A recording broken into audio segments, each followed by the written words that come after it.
So I just click through the slides here? Yeah, you're live now. Okay. All right, thank you everybody for joining.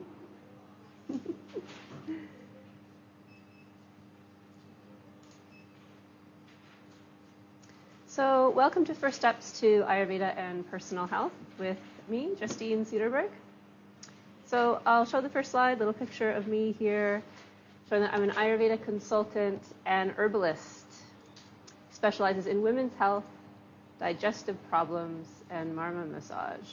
So I can tell you just a short bit about myself and why I'm here today speaking English. So I'm originally from Vancouver Island in Canada, but I've been here almost 10 years in Finland. So I have quite a lot of experience working with Finnish people with Ayurveda here in the cold climate. And also coming from a colder climate, I can relate quite well. And so on Vancouver Island, herbalism is part of the life, it's part of the culture there. So it's not sort of this underground thing that you have to sort of learn on your own. You usually learn from your family members, the local natives there, and your ancestors, elders as well. So growing up with herbalism in my life has really made it really nice to incorporate the Ayurvedic herbs as well into the herbal repertoire. And the reason why I have chosen Ayurveda for the base for my healing practices is that it's an old tradition. It's the longest living lineage. So it's older than Chinese medicine, yes. Chinese medicine comes from Ayurveda. And it's a very good basis when we do the pulse diagnosis and the tongue diagnosis. It makes it easier for us to be able to recommend seasonal routines, daily routines, and herbs as well, right? So not just by looking at a person and recommending some herbs, actually feeling the pulse and looking at the tongue to help know what that balance would be and what's needed there. So coming from an Ayurveda background from over 12 years now, I've been dealing a lot with women's health, of course, being a woman. And a lot of that is not just about reproductive issues or trying to get pregnant or PMS and menopause, but also that I see a lot of the studies out there have been done on men. So what about the women? Yeah, so there's a lot of lacking information on study of women's physiology. Yeah, so I really like to get into that. So you might get a little bit of a different consultation from me than maybe if you went to an Ayurvedic doctor. It'd be maybe a little different. So also digestive problems, that's huge in Finland. We have a lot of digestive issues here. I'd say in the West in general, but I've seen quite a lot here. That can be anything from irritable bowel syndrome to ulcerative colitis, to just feeling bad after eating, not feeling good after you eat. So we're meant to thrive in our bodies and to feel good after eating. Yeah, so we can help with that a lot as well. So it might not be that you have been diagnosed with a specific digestive problem, but maybe you just don't feel good after eating, even though you're eating all these healthy foods that you're getting at the health food shops, right? So let's try to figure out the root cause of that. And then marma massage is really similar to acupressure or acupuncture, but we're using a finger to press on the marma points. Usually warm oil is used to do that, and that can help encourage healing as well. So outside of just routine and lifestyle and diet, sometimes a hands-on treatment can be really helpful for some people. So I like to use many different healing modalities in my practice. Okay.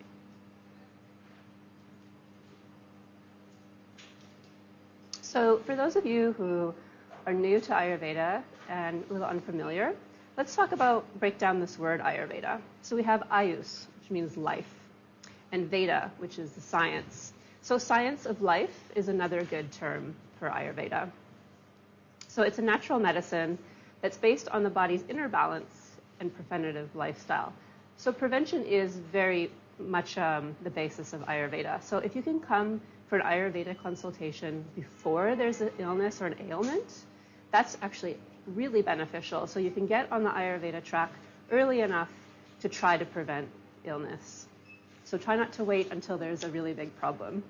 Because, of course, it's easier for me to help you if you haven't had the illness for 10, 20, 30 years. It's going to be easier to reverse.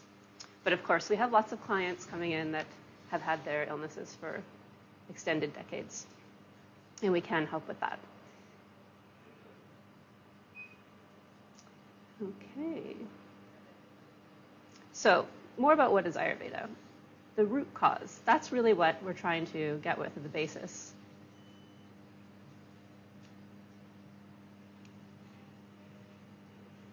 Let's see here. Root cause. Okay. So what could the root cause be? And a lot of people try to self-diagnose, trying to figure out what their root cause could be. But we're really good at the Ayurveda clinic on helping find out that root cause. And a lot of things come from earlier in life and through childhood. So I often ask about going back in the lifetime, how things started to progress and how things happened. And also diet and lifestyle. So lifestyle and diet's a really big part of Ayurveda. And as we know that yoga and Ayurveda are connected, we often pay attention in the West to more of the physical yoga or the asanas or the stretching. But we don't always necessarily pay attention to the lifestyle or the diet as closely. And the lifestyle, I would say that the dinacharya, which is the seasonal routines, is very, very important. So starting to learn about the seasons, so that's being more connected to nature, going out to nature more. When we're spending time in nature, that's helped us get connected to what that seasonal cycle is. So when we're inside under artificial lights a lot, we really lose that connection. And of course, it's hard to get sunlight all of the year here, but trying to make an effort, just drop what you're doing and go out and get some sun if you can, would be my biggest tip for the cold weather months. So we have a very long vata season in Finland. It's connected to the elements of air and wind. And it's very cold and drying to the body. So when we're talking about the seasonal routines, we have to look at vata quite much in our climate here, that cold and dryness. So you can think about how the cold and dryness affects you personally. Does it affect you just seasonally, or does it affect you deep down on a cellular level where you're feeling it all year long? So these are the kinds of things that we can look at during the consultation. Are you affected more by this air and wind element through your birth constitution, or is it more through where the climate is where you live? And diet, according to Ayurveda, it can be a little controversial depending on who you talk with. So some say it needs to be complete vegetarian diet. Some people go more vegan, vegetarian, and then others include meat in the diet as well. So I can work with people on any specific diet, and we can work around that with Ayurveda. So don't feel that you have to be on a specific vegetarian diet to include Ayurveda in the life. You can talk about that in a consultation. So balance. So we talked about this seasonal balance. And there's also daily balance. So living with the cycles of the day and the cycles of nature. So waking up early and going to bed early. I would say it would be the biggest tip to give, that most people are going to feel a lot better. And some of their illnesses can actually go away if they just slept on a more natural rhythm. Sleeping and eating at the same times every day. Yeah, so we have these electric lights that help us stay up all night as long as we want. So we disconnect from that seasonal routine there. And now that winter is coming, we haven't really adjusted the sleeping time, most of us. We're not really going to bed any earlier, are we? So I've noticed from living here for a long time that I don't require as much sleep in the summer, that I can stay up a little bit later through the summer hours because we have quite brightness happening in the sky. But in the wintertime, especially when you look at these Ayurveda books and they're saying to go to sleep when it gets dark and to wake up before the sunrise, that's a little bit hard to do in Finland because the sunrise comes quite late. What time does the sunrise come now? Yeah, just maybe a bit before 8. So You don't have to wake up at 5:30 in the wintertime in Finland. You can sleep a little longer. We do need the sleep. Yeah. So if you are looking at those Ayurveda books, don't take them to heart so much about the time with this Ayurveda clock. It's a little different for living here. Yeah. So how else can we stay balanced according to Ayurveda? So knowing our true self. And a good way to do that is by having a consultation, an Ayurveda consultation, because we can tell you what your prakruti is, your birth constitution. And then if there's vikruti, which is an imbalance of other doshas. So once you have this knowledge given by a professional, it's easier for you to understand why you feel a certain way in a certain time of day or a certain environment. So say, for example, there's a birth constitution of vata, which is this air and wind element that I've been speaking about. Say you know that there's a lot of air and wind element, and when you go out into the cold, you really feel the wind in your ears, and you can really feel it on the neck, and when you drink cold water and dry, raw foods, you just feel colder and colder and colder.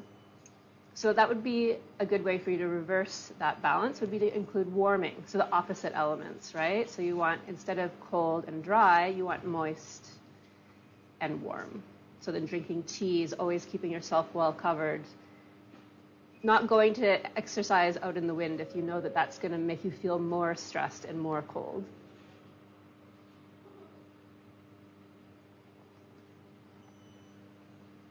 So let's say, what would be like an extreme example for vata, extreme vata situation? Standing on the top of a windy mountain, naked, eating dry crackers and drinking cold water. That would just really aggravate this air and wind element more, right? So knowing what a good balance for yourself would be and following that instead of going against the nature. So a lot of people, when they're really out of balance, they go against that nature. They would do all of those things, not knowing that's actually making them feel worse and their illness to feel worse.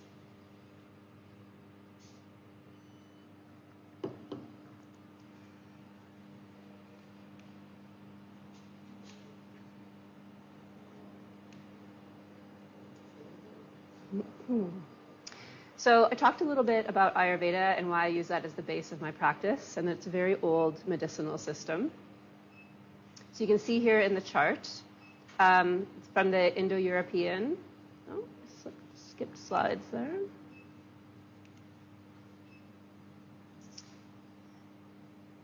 And we can see here that actually in the 1970s, Ayurveda started becoming more popular in Finland. So it first came here around that time, which is a little bit later. I would say definitely where I'm from in Canada, Ayurveda was known a little bit earlier than that. It was already incorporated in. But I would say that Chinese medicine took a stronghold more so. I think especially in the 90s, we saw Chinese medicine really come up being very, very popular, at least in the Pacific Northwest where I'm from. But I think also here in Finland, we saw a rise of Chinese medicine as well. So it's really nice to see that Ayurveda is really making a big rise here up in the north as well.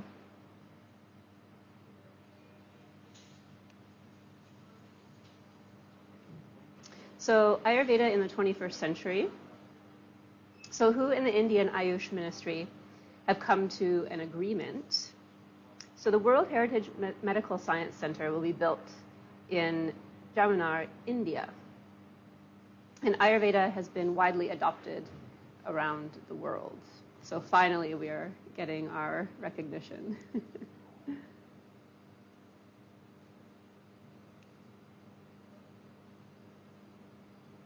Okay, so body composition. Let's talk a little bit more about the doshas. The first one that comes up is vata. So we've talked a little bit already about vata, this air and wind, or ether. Ether is this etheri, this air around us kind of space. You might say that somebody's spacey or in the clouds all the time would be a good example. There's, I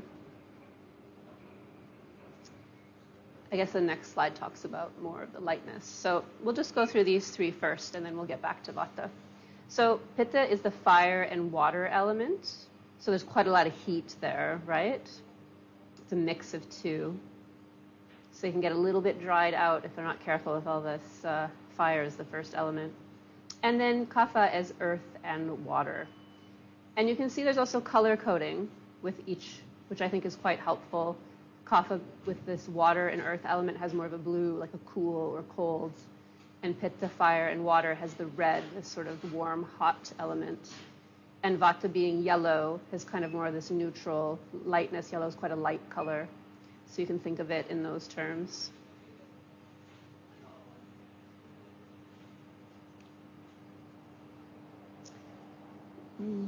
So you can see here by the picture, there's a lot of movement in the picture. And the wind is blowing and the hair is going in the wind. So this is, and you can see that the body is quite light. I think it maybe as a child or a very young person. It's a very light quality. And it's mobile and fast. So you might even see that if somebody has a lot of vata in their birth constitution or an imbalance of vata, they might speak really fast. They're speaking and speaking all the time, and they have a hard time taking a break. They might even feel uncomfortable with silence. Although they can have a very creative, intuitive type of mind because of that air and ether element, being in the clouds all the time. Of course, with this air element, dryness can come. So often the skin gets very dry. I mean, everybody's skin seems to get dry in the winter here, but for those who have dry skin all year long or have serious dry issues, get like patches of dry skin or eczema and these things. And dehydration can be a real problem for high vata. So making sure it's staying hydrated. You can see that if you pinch the skin on the hand, if it comes back quickly or not. Does it stay in a fold for a little while before it goes back? That's a good way to check your hydration. So for those who have really nice plump hand and they squeeze it and it just stays fleshy and plump, there's more hydration there. Yeah, so it's a good test. Yeah, see some folds out there, yeah. And also an insecurity or anxiety is very much associated with vata. So if you're having anxious feelings quite regularly, it could be that vata is a prakruti, a birth constitution, or a vikruti, an imbalance. Yeah, so it's good to see a professional to know what is a birth constitution and which is an imbalance, so we can help you deal with that.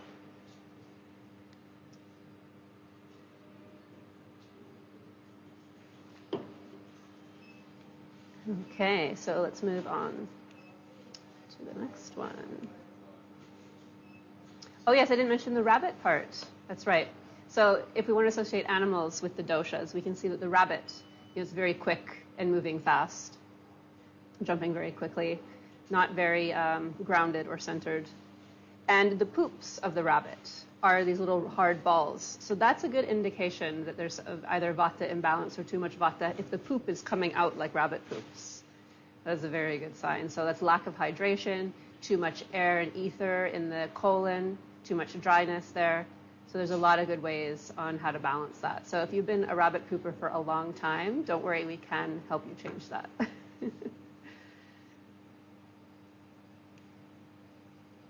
Oh. What's that? Okay. So when vata is in balance, there's happiness and excited. Excited is definitely a trait, I would say, like especially easily excited. Some new idea, they're going to buy all the stuff so they can be able to do that new hobby or that new task right away, but they might not actually complete it. They might not actually get it done. So easy to be excited, but then loses the motivation or the excitement easily. Also this creativity that we talked about. So a lot of great artists creating great art, but because of the air and ether element, they might have a hard time moving beyond the art. So that's why they need somebody to help them sell it, for example, or help them put on a show. They need support around them to be able to have their art seen. Also sincere when in balance, and hopeful, and flexible. So those are all really good traits, right? Everybody wants to feel those. When vata is out of balance, there's this insecurity or this anxiety that I talked about. So this anxiety is not, it is associated with vata, but it's when vata is out of balance that that anxiety comes. So you might feel that the anxiety changes day to day. It might not be that you have anxiety every day, but if it's going up and down, it might be that you're going in and out of balance, because vata is very easy to go in and out of balance. So that's one good thing to think of. If the vata is very high and you do go out of balance, don't worry, it's very easy to bring vata back in because it's so changeable. So, and also this underweight, so it could be just eating tons of food, but the food and the nutrition is not absorbing. So you might be here buying all this good quality food, but then it's not absorbing properly. And you might see that as dryness, like we said, these rabbit poops, the dryness in the skin, and the getting constipated so that it's not coming at all, it's just getting stuck. And out of balance is harsh, so it could be that the person's reacting, like lashing out in a very harsh way because of the imbalance, because they're insecure and anxious and easily agitated. I would say that's another one, is quite easily agitated or feeling frustrated as well, could be part of that out of balance. So you might, some of you out there might associate with some of these. But remember that everybody has all three doshas. So you might associate with all the doshas that we go through. You might feel that you resonate with some of all of them.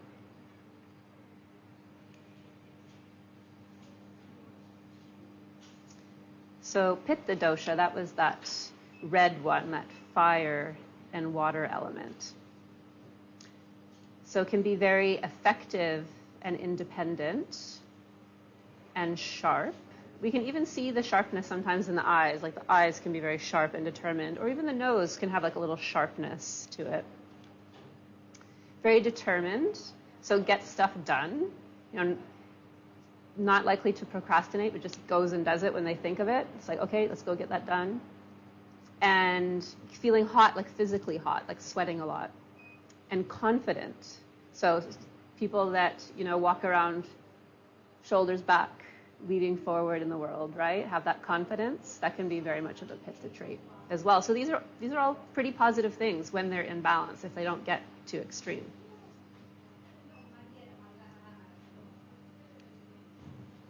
And it's the lion that's associated with Pitta. So we even see that in the astrological chart, the Leo, the lion, is associated with fire as well. It's a strong animal.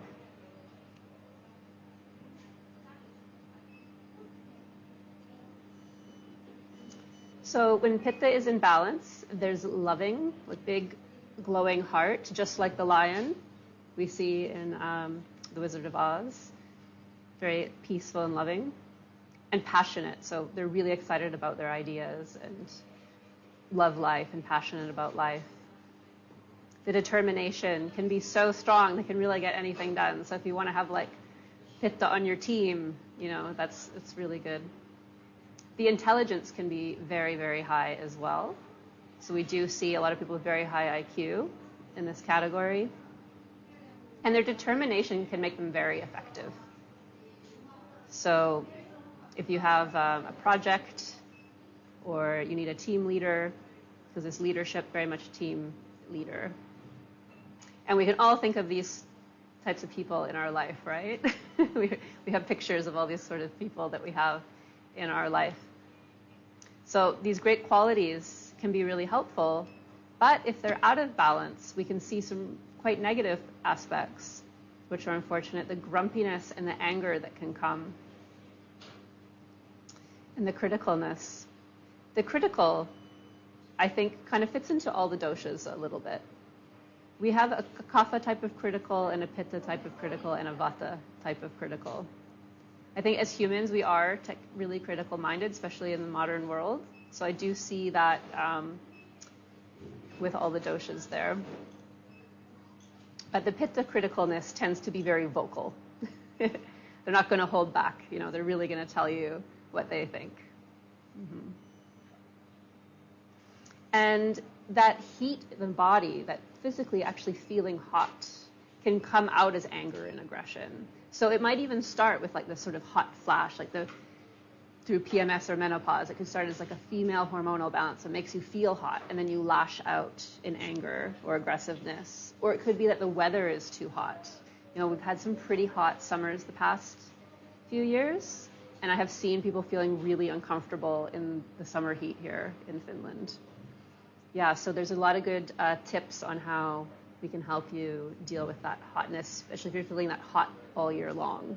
Yeah, some of you feel hot all year long, especially when we're going to buildings in and out, and you're going to the cold and then the warm rooms again. So people are like, you know, getting quite sweaty with that.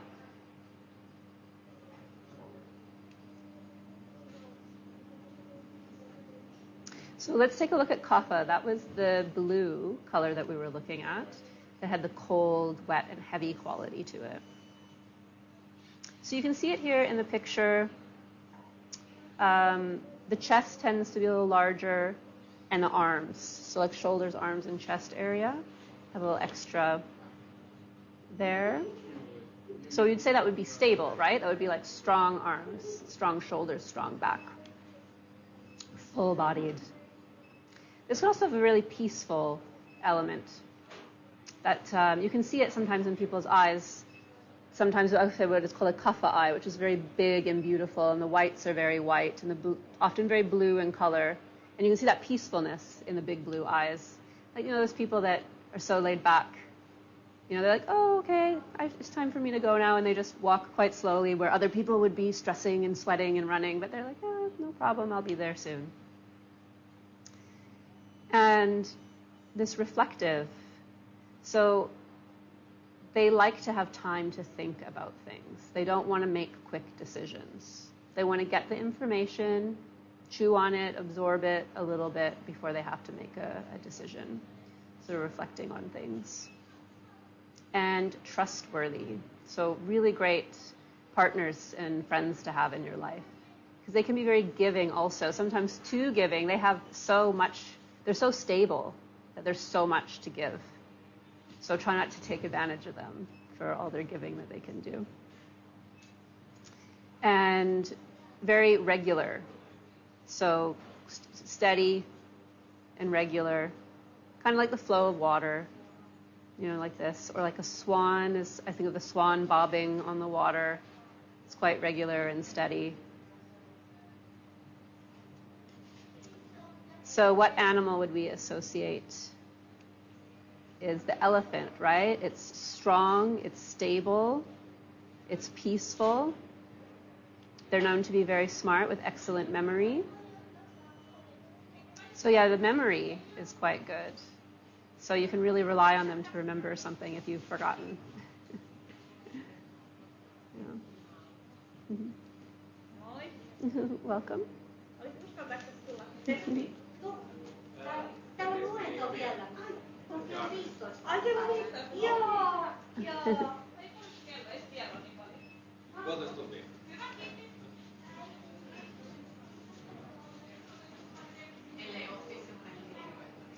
Okay, so when kapha is in balance, there's a gentle nature. So that's also a really excellent quality. And strong immunity. So not getting sick as often. The body is so strong they can withstand the flu more because of the stamina. So they can also, you know, lift heavy things and endure long, difficult struggles without getting sick as easily. And can be very patient. So if you need someone to listen, you know, you need an ear to listen. Very nice and patient person. And that strength, you know, comes from that stability and that strong immunity. So they might be able to like lift weights really well and do that for a long time without getting physically exerted easily. And they will build bulk and mass, you know, get quite muscular quite easily. Yeah. So all great traits, because some people think, oh, no, I don't want to be told that I have a lot of kapha constitution, you know, because they think that means fat. They think that it just means like big and heavy and slow. and fat. But we see there's a lot of really great qualities associated with kapha. It might be true that it is harder to keep weight off. They have to be really moving a lot, but they can move a lot because they're so strong and stable, right? So just a lot of movement. And when kapha is out of balance, they can be very closed, like you have a hard time talking to them.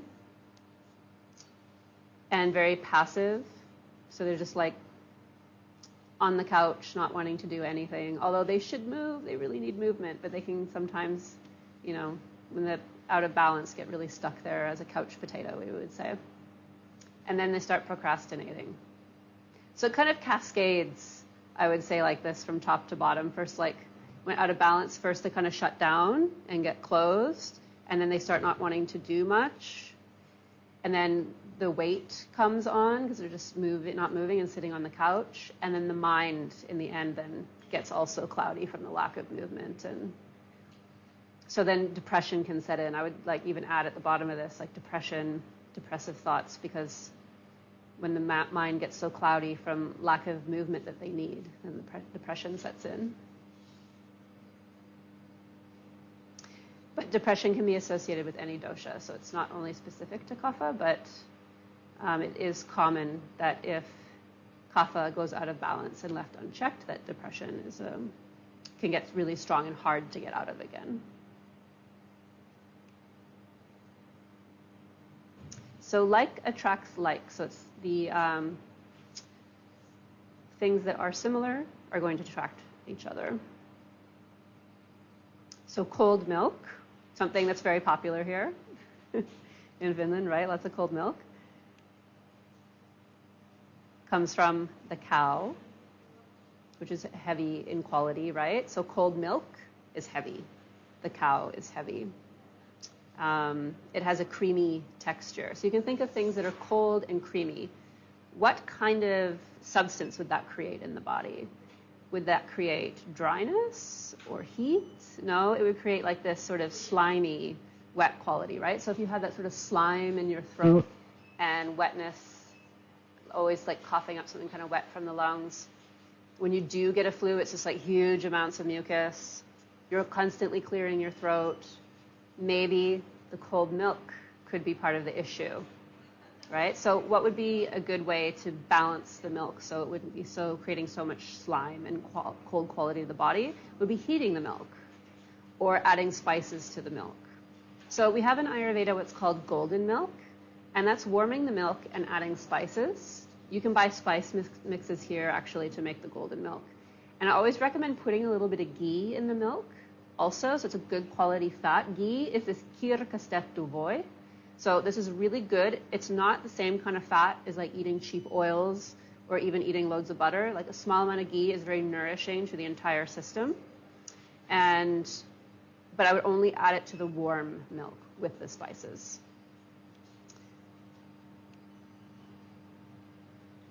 So the cow is big, slow, and its digestive system is ruminant and slimy. So that can create that same kind of quality in our bodies when we drink the cold milk. It can make our bodies bigger, slow, and slimy. So how does milk affect each of the different doshas? So for Vata, it's just a 1+. So depending on the quality of the milk, how you're drinking the milk, it can be beneficial for Vata. I say especially warmed and spiced in this kind of golden milk before bed can be very beneficial for Vata, especially if there's sleeping issues related to Vata. You have a hard time having solid sleep throughout the night. You're waking up 3, 4, 5 in the morning too early. I would really suggest trying the golden milk. And for Pitta, it's very reducing of that heat, right?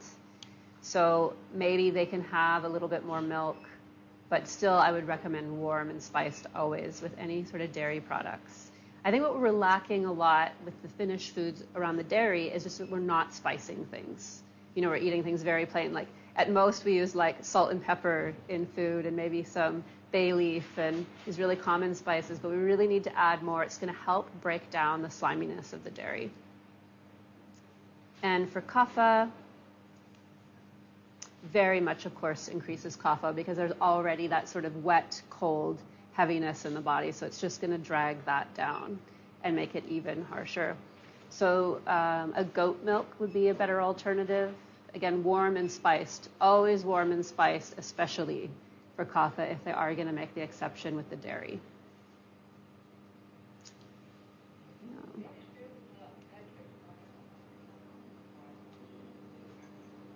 Okay. So chili. What can you think of with chilies? What kind of association would you have with chili? What kind of action words would you put with chili? Yeah, hot is the first word that comes up, right? A lot of hot. So it's also sharp. It has a sharpness to it, yeah, sort of like quite hot, like the hot poker. And very active. So for vata, for example, it can be too active. It can make their digestive system just go, like as soon as they eat the chili, they're like quickly running to the toilet, right? That can be too hot and active for them. Even some like just kind of spicy tomato sauce can put some people over the edge, like running to the toilet. So to be careful that way.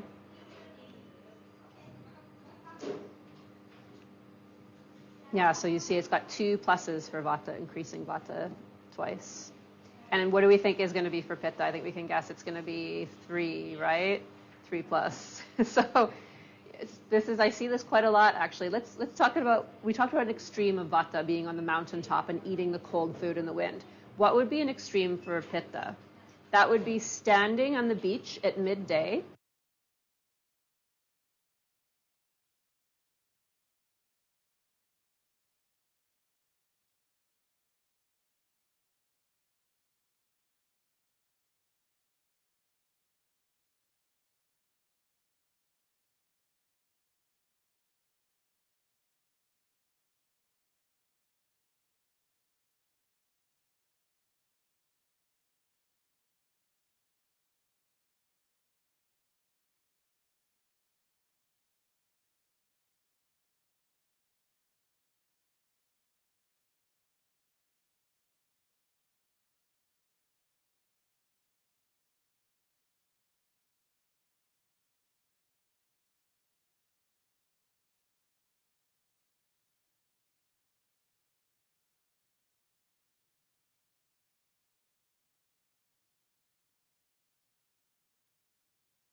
answer. Okay. Too buried.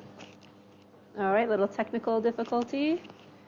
Surprise, surprise with me. I'm not a technical queen. So, all right. So, fire of digestion and Agni. So, everybody knows that there is this fire in the stomach, right? Some of us even experience it as like too much fire, like burning up the esophagus into the chest. Some people actually get that. That's obviously too much digestive fire. It's out of control. It's really heated. And everybody needs to have some heat to burn through the food. We just want to keep it at a good level, not too high and not too low. Because if digestive fire is too low, when you put the food in, it's just going to sit there. It's not going to burn off or digest.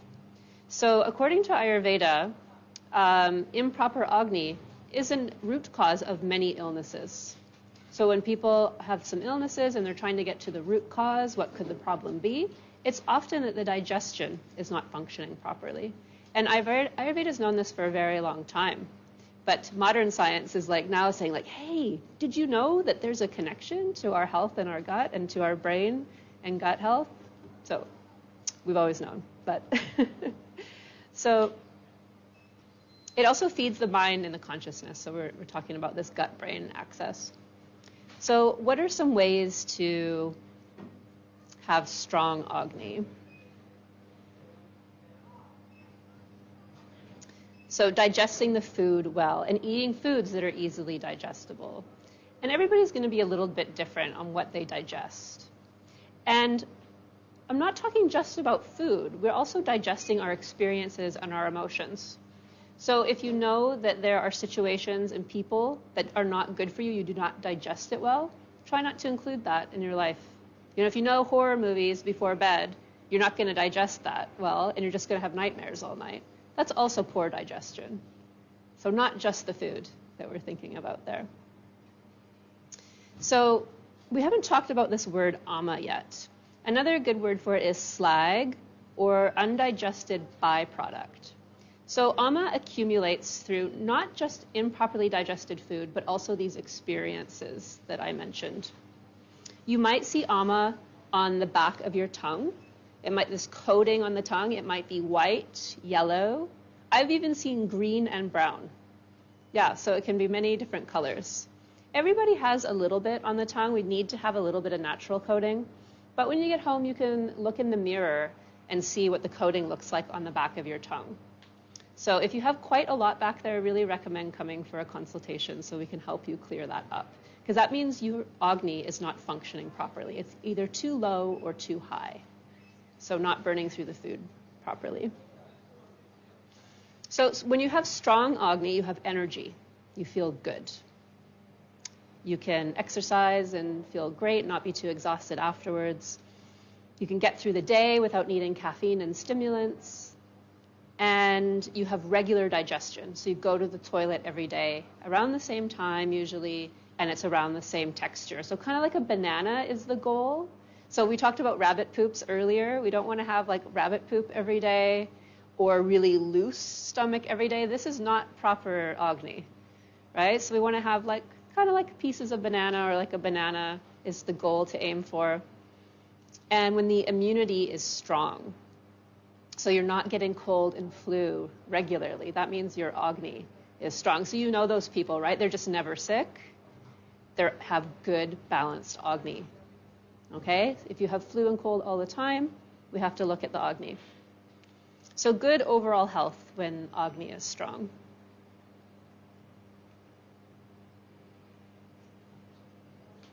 So when Agni is weak, we have poor digestion. So you might get bloating and gas. The food just sits there. It feels like it doesn't want to digest. Burping, sourness. You get more of the ama showing up often in the tongue. It can show up in other areas of the body too. It could even be yeast infections for women. That's also ama in the body as well. When we get too much ama in the body, it starts in the stomach when we don't digest things, and it spreads to other parts of the body. So it goes to the weak parts, often that you've inherited through your family, unfortunately. So for those with arthritis, the ama's gone to the joints.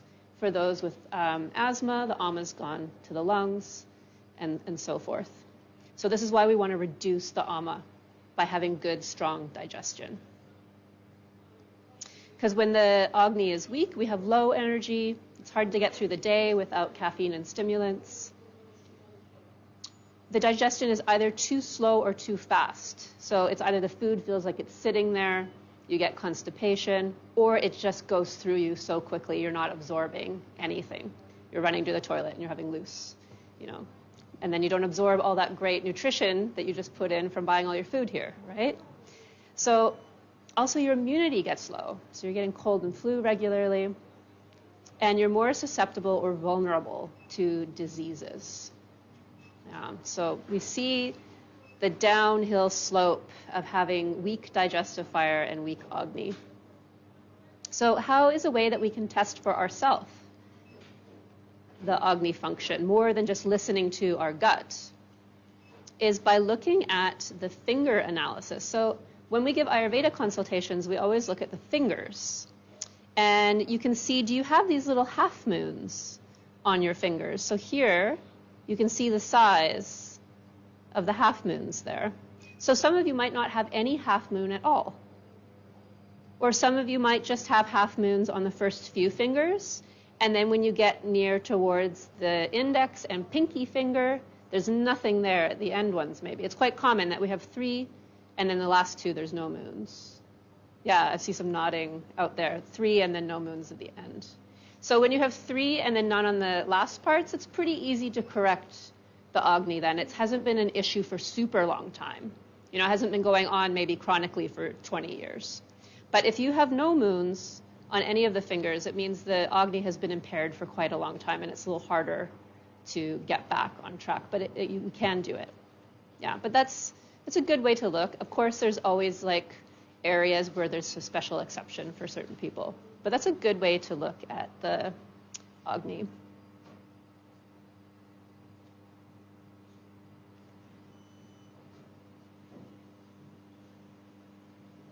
Yeah, so we talked about that already.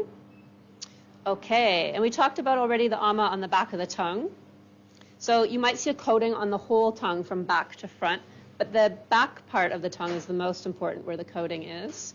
So you can see here a small intestine, and here's the colon. So if you have a coating here, that means you have ama in your small intestine and your colon. They don't see, no. Okay.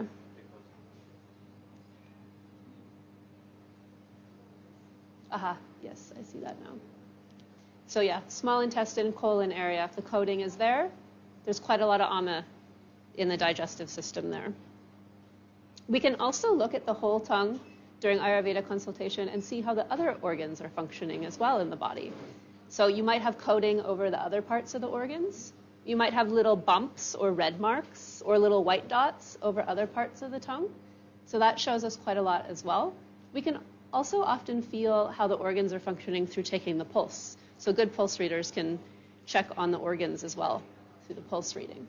I really like the tongue actually because it's like a map, and it shows me what's happening inside of your body when you come for a consultation. Yeah, it's like a mirror. We can take a picture of it, we can look at it together, and I can explain to you what's happening inside your body by looking at your tongue. Yeah.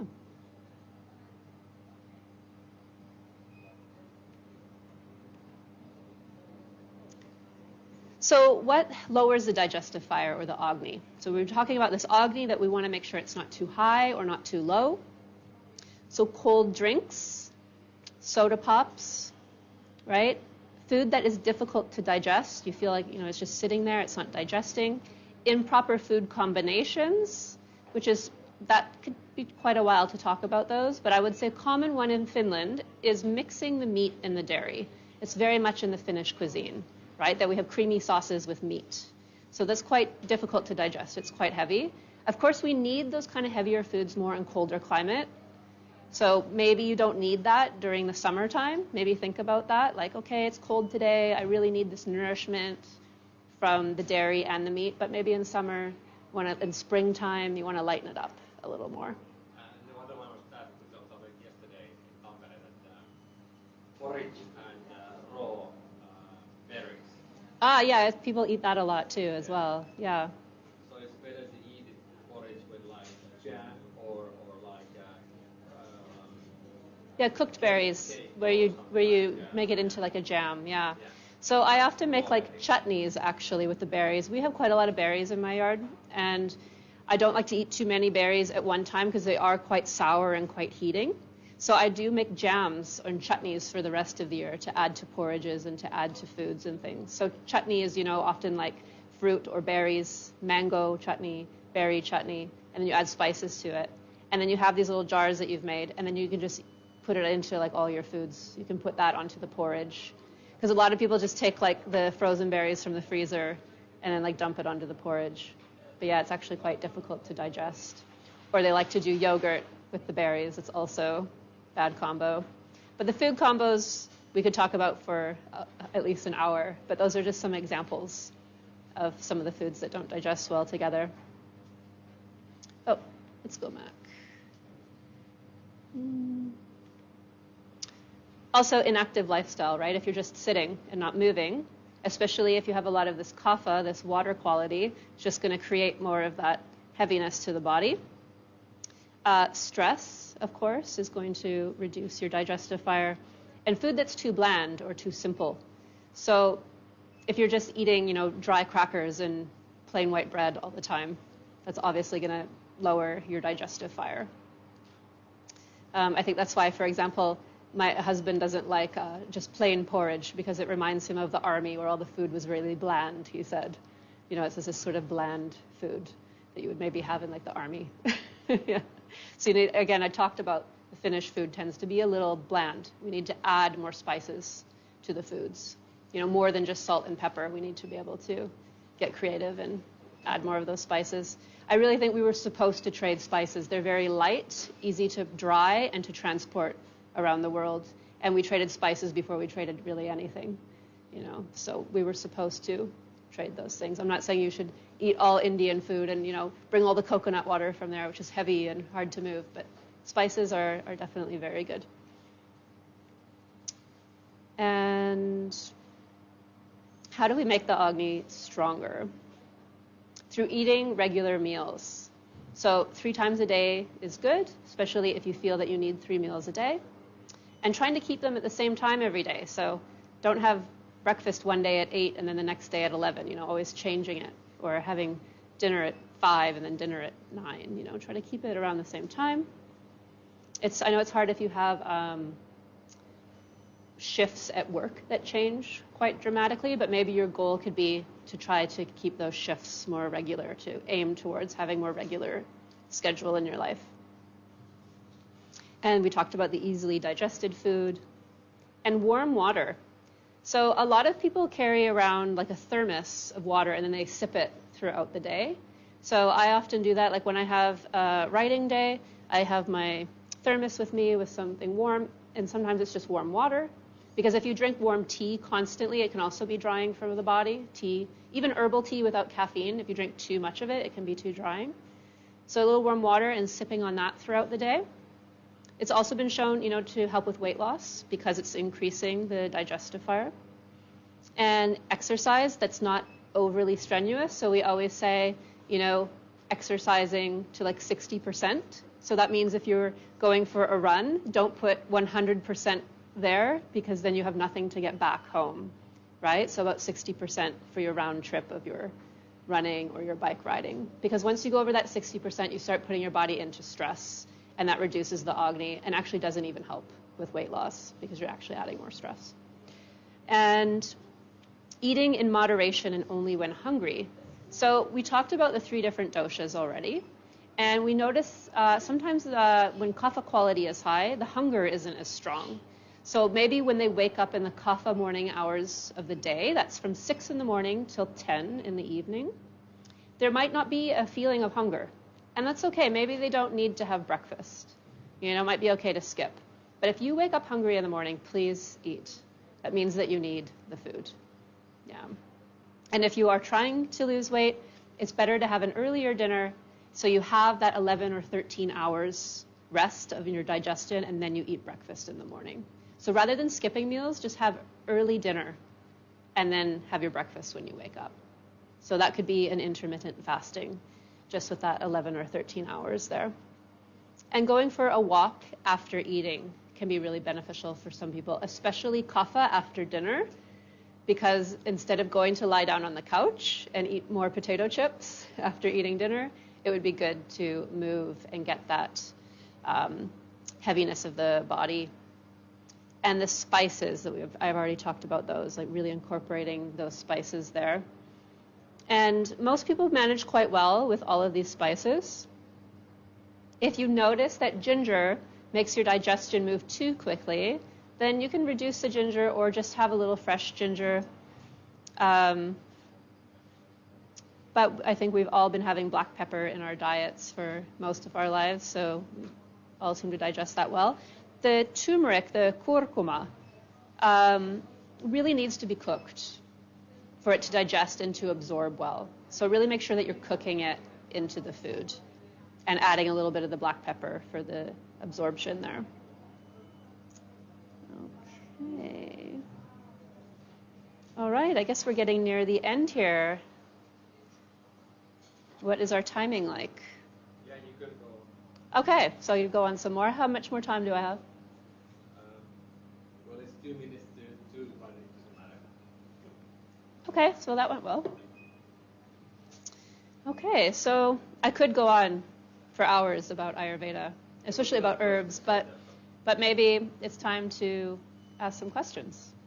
Just a couple of slides, I think. Ah, yes. So you can find me at Roto Ayurveda Clinic, which is in Töle here. Yeah, I'm there on Mondays. So you can go to the online booking and you can make an appointment with me there on Monday. And the consultation, you can choose from different times, but usually an hour is sufficient for most people. And like I said, it includes the pulse and the tongue diagnosis. I also make a plan for you. So we make a plan together on how to make the seasonal changes and the food changes. And then you can ask me a few basic questions through email afterwards if you need to, just to make sure that you understand what's written there and that you're making the changes. And then we can check up on a follow-up like 2 weeks or 4 weeks later to make sure that you're really staying on track and that it's working well for you. And maybe you've been taking some herbs, so I want to check in and see how those herbs are working for you. Yeah. And like I said, I've been working with Ayurveda for over 10 years, so I have a lot of experience there. I used to teach at the Ayurveda Institute of Finland as well, but we don't have the institute currently. It's frozen. It's not functioning at the moment, but hopefully we'll get that up and running again. And if you heard the Marma massage part, I give Marma massages in Porvoo, where I live. So that's the acupressure massages. So it's similar to acupuncture, but we use the pressure on the marmas. So it's like warm oil massage with the marma points. So that's only available in Porvoo currently, hopefully in Helsinki soon. And you can see here by the picture that I'm doing the pulse diagnosis there. So checking the pulse, which is really important. So then you can go with your daily and seasonal routine, because otherwise you might be reading the Ayurveda books and just being very confused. That's usually what happens. Because the Ayurveda books, they don't really, they're not able to differentiate between a birth constitution or an imbalance. So you might see all the doshas there when you're reading through the book, and you might not know what is through birth or what is through an imbalance. So that's why the pulse reading is really important. Yeah. Okay, so maybe we should start with some questions now. We covered quite a lot, actually, so I'm sure you have some questions. And no question is stupid. This is a basic Ayurveda class. I don't expect anybody to know anything about Ayurveda. This might be the first time you've heard anything about it. I know that. Was it the first time for you? Yeah, you knew some stuff already. Yeah.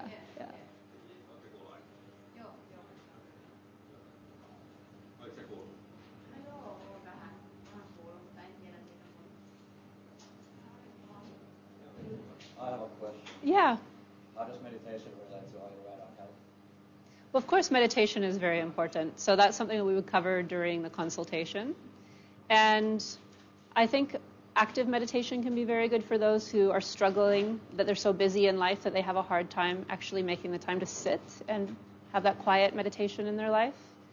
So I think I'm really good at working with people that have a very busy schedule and they're having a hard time implementing some of the Ayurvedic tools, which could be like meditation and regular exercise and eating at regular times. I think I have some pretty good tips and tricks on how to include it. Do you have a strong meditation practice?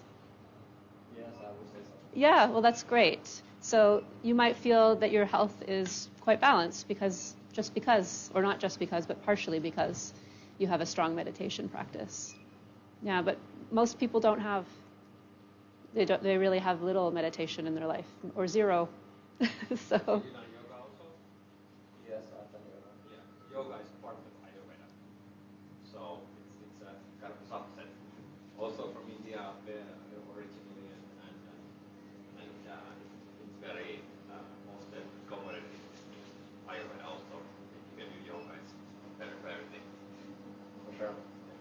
Yeah, and in the West, we often focus just on the yoga part, so the physical asanas or the breathing, the pranayama or the meditation, but we don't think about the seasonal routines that I've talked about or the diet or the lifestyle, because they are very one and the same, but we kind of separate them in the West. So I'd really like to see those who are interested in meditation and yoga to really see the importance of Ayurveda, the medicinal system part, in the daily routine and the daily life. So it's just going to be an added bonus for you if you already have that strong meditation practice. And it might even help your meditation, actually, because you'll know your body better after coming for the consultation.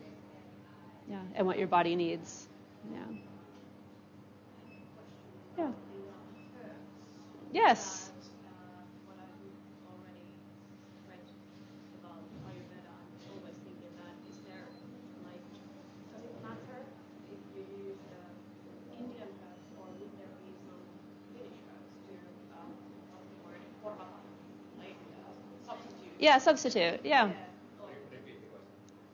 Yeah, so asking about, can you use Finnish wild plants or wild herbs instead of some of the Ayurvedic herbs and formulas? Yeah, and this is a really good question. So I actually encourage people to try to collect their own wild plants. So I give plant walk classes in Porvoo, where I live, in spring and in summer, and try to get people to eat the wild plants. But not everybody, has the time and is really able to do that. So that's where some of the Ayurvedic herbal formulas are really great, because we do have some really great herbs growing here in Finland, and they can help with a lot of issues. But some of the Ayurvedic herbal formulas are just really strong and really pack like a punch. So especially when there's like chronic illness, it's been happening a really long time. Sometimes if I tell clients just to take, some red clover tea and some dandelion leaves, and that's not enough. And to physically eat that amount is really hard for some people, to eat enough dandelion salad, and to dig up those dandelion roots and make the teas and drink enough of it because it tastes horrible. Getting into those routines, because they have been sort of lost by skipping about one generation only, because most of your great-grandparents used a lot of those herbs in their daily life. But when you skip a generation, we often forget how to use those in the daily life. So for some people, it is going to be more beneficial for them to take an Ayurvedic herb in a little pill form because they're actually going to take it. So I always assess with the person. If I see they're really keen on nature and they know a lot about plants already and they know how to collect them safely, then I'll encourage let's start with this and see what we can do with those first. But a lot of the time I see that people, they just forget to do it, and don't take enough of it, and then the healing process is just sort of not accelerating. So then the Ayurvedic herbs are, like I said, going to be more potent. And actually Ayurveda tells that the medicine will be found where you live. So you should use those. But the problem is that since Ayurveda has been around for thousands of years in India, all of those plants, thousands of plants, have been identified and classified. Ossi was also part of the program, and as a appointed also at Turler. Yesterday he told me that a couple of years ago they had a project with Jaipur University. So they sent tens of kilos of, I don't know, maybe 10 plants from Finland to there, and it was like a student assessment that the students then taste them and try to figure out is it bitter or is it sweet and so on, and classify all those herbs. So there are like 10 herbs officially classified in Finland, but not really more. And you will see those. Yeah, and you will see all of these in my upcoming book, actually. I'm writing a book, or it's mostly written, but it's being translated to Finnish now because I've written it for Finnish people. And it has a lot of the wild Finnish plants there from Ayurveda perspective and how to use them. So it talks about, are they bitter, sweet, sour? How do they affect the doshas? I've written there how to use it from Western Finnish herbology, so the West and Finland, and then also how Ayurveda uses it, because sometimes they use the same plant in a little bit of a different way. So it's being translated now. Yeah. So it's going to take a little while before it comes out. Yeah. So obviously Ayurveda is very old, so this wasn't a problem back then, but in your point of view, how do you think our relationship with electronics affects us from an Ayurvedic point of view? Yeah, that's a very, very good question. So I talked a little bit about the beginning part when you weren't here, but I talked a little bit about how we are very disconnected when we are in, these modern environments with electricity running 24/7. That our natural grounding element would be living in the nature. Our homes, we're opening the door and walking out to the grass, but now we've really concreted everything and really protected ourselves in these ways. We don't even breathe the natural air. We have the houses really locked up tight and these air pumps blowing through the house. And so unless you live at like your summer house most of the year, and getting that connection. And that's why I think the summer houses in Finland are brilliant.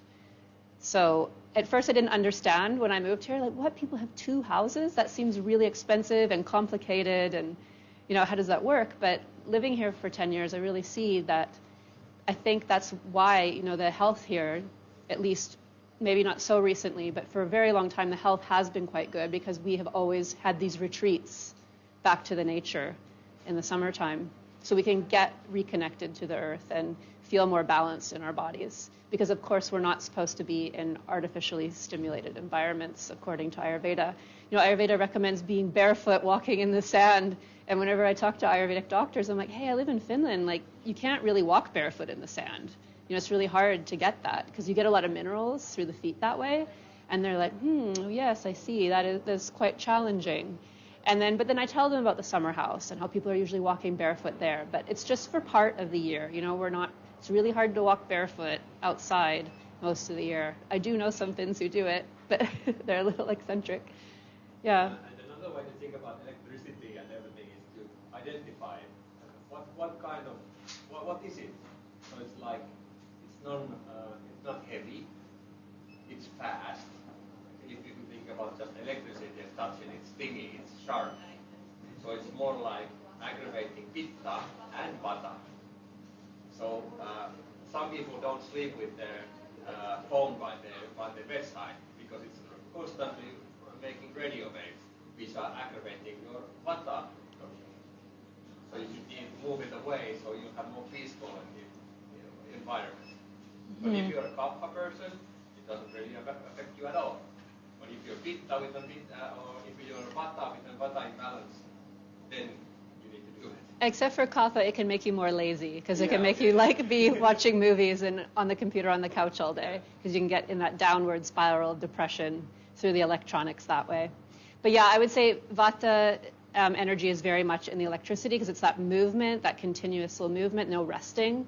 But it does have this hot sharpness of pitta heat as well. So you might feel that burning in the eyes after being on the computer all day. Your eyes get red and itchy. That's a very pitta sensation. Or you might feel very aggravated and disoriented in your mind. That's related to vata as well. So I do really discourage, overusing. I think that electronics are tools and they can be beneficial in our way. But when you don't really need it, put it away. Do not spend time with the phone constantly scrolling, meditate, do something else with your time. Yeah, really important. And I think I see in the younger generation, it's really much heavy on with the electronics. And I do see a lot of vata imbalances from young people because of the amount of time that they're spending on the electronics. So it is worrying to me. Yeah. There's a question online. Yeah. What were the types of critical of What were the types of Critical. critical? I talked about critical, that it actually relates to all the doshas, that it can relate to all. So I do see critical as really more of a little bit more modern, like everybody's really critical these days, right? We have like high expectations and everything is at our fingertips now, and how we expect things to be. Like our expectations are so high that can make us really critical when things aren't what we expect them to be. So I can see, like I said, critical in all the doshas. You know, if kapha gets very depressed, that criticism can come with it as well. But that usually comes when kapha's been unbalanced for quite a while. Where pitta, sometimes a base mood for pitta type could be critical. They're just like critical of everything all the time. Yeah, like a negative critical, like pointing out all the negative stuff. Yeah, but vata can be critical as well too. But that's often kind of a little more related to confusion, I think. When they get like out of balance, there's sort of this ungrounded confusion that's happening, and then it can make them sort of lash out at being critical. So they might say something quick and critical to somebody, where I would say pitta is more like this constant negative critical. So I hope that answered the question. Is there any more online questions? Is there time for one more? Yes, yeah. Is there, you mentioned a bit about how Ayurveda is usually concentrating on men's health, maybe, or at least from the manly point of view. I was saying that like modern medicine is really focused on men. Yeah. Yeah, Ayurveda is, I'd say, very balanced between the two. But that's a good point. It's a lot of like, let's say we have these sort of health gurus online that are posting things like, oh, we should eat like only meat, and we should like exercise X amount of hours a day, and we should do these things. A lot of it's really focused on men's health. Yeah, and I think we get really stuck up in that. You know, we're looking online, all these health recommendations, and we're like, oh, I should do more of this and I should do more of that. But I think a lot of those are really related to men. Yeah, so that's why I was saying when women come for consultation, I think I'm really good at helping them sort of differentiate between those two, like what actually is healthy for a woman, you know. Yeah, you're welcome. Generally, like 80 or 90% of people who come to Ayurveda consultation are women. Because they're more open to these things and so on. So usually men come when they're really sick. When there's, you know, other options. Yeah, they yeah. lose their hair or there's problems in the bedroom. Yeah. Yeah, that is true.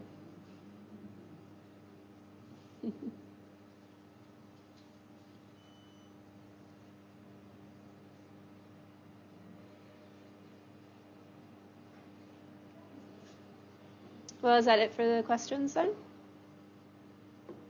Yeah.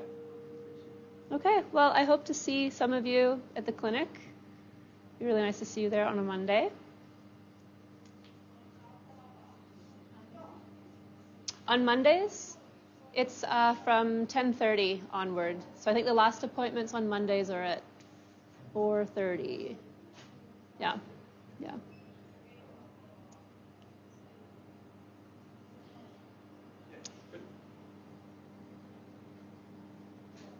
Okay. Yeah, thanks. You're welcome.